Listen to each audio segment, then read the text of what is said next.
selections. So you can always save your selections and you can always reload them. So I'm going to go load selection. Inside the load selection dialog box, I want to load a selection out of Buddha.jpg. What channel? Again, that thing called a channel. We'll talk about that in a second.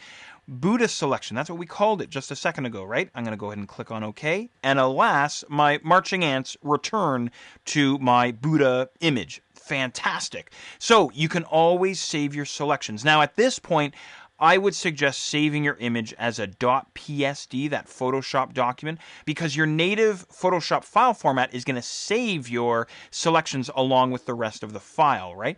File formats like JPEGs don't save your selections because they don't support this thing called an alpha channel. Now, what the heck is an alpha channel? Well, we already have an alpha channel inside our image. Whenever we save a selection by choosing select and then down to save selection, we're creating this thing called an alpha channel inside Photoshop. Let's go and take a look. The first thing I'm going to do is I'm going to deselect, Control D or Command D, and I'm going to go to my window menu and then look for channels. So window channels, or maybe you already have them on screen, I don't know.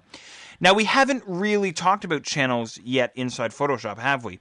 There's a bunch of things inside the channels palette. And, well, first of all, the channels palette really looks like the layers palette, doesn't it? But instead of giving me stacking order like the layers panel does, what the channels palette does is it breaks down what are called the color channels, or the color sections, if you will, of my image.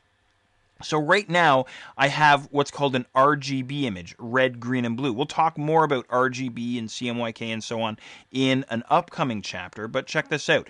I'm going to single click on the red channel, and then I see all of the areas of the image that use red.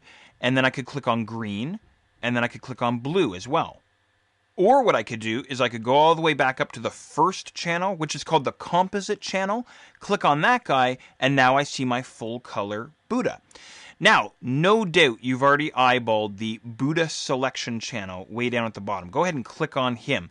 That's an alpha channel, by the way. And when I click on that guy, what happens is the alpha channel loads into the Photoshop document.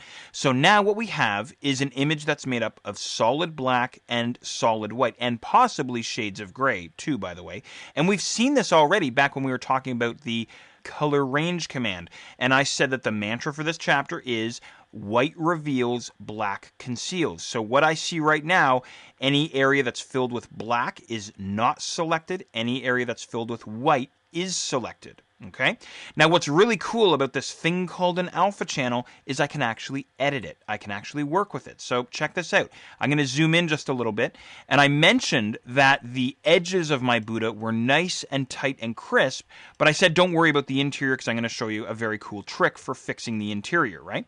Well, what I'm going to do is I'm going to go and grab my paintbrush tool, and I'm still in the default foreground and background colors down at the bottom of the toolbox. So now what I can do is if I crank up my brush size, I can paint in black if I want to subtract from the selection, something like this, or I can paint in white if I want to add to the selection. So I'm actually painting on my alpha channel right now. So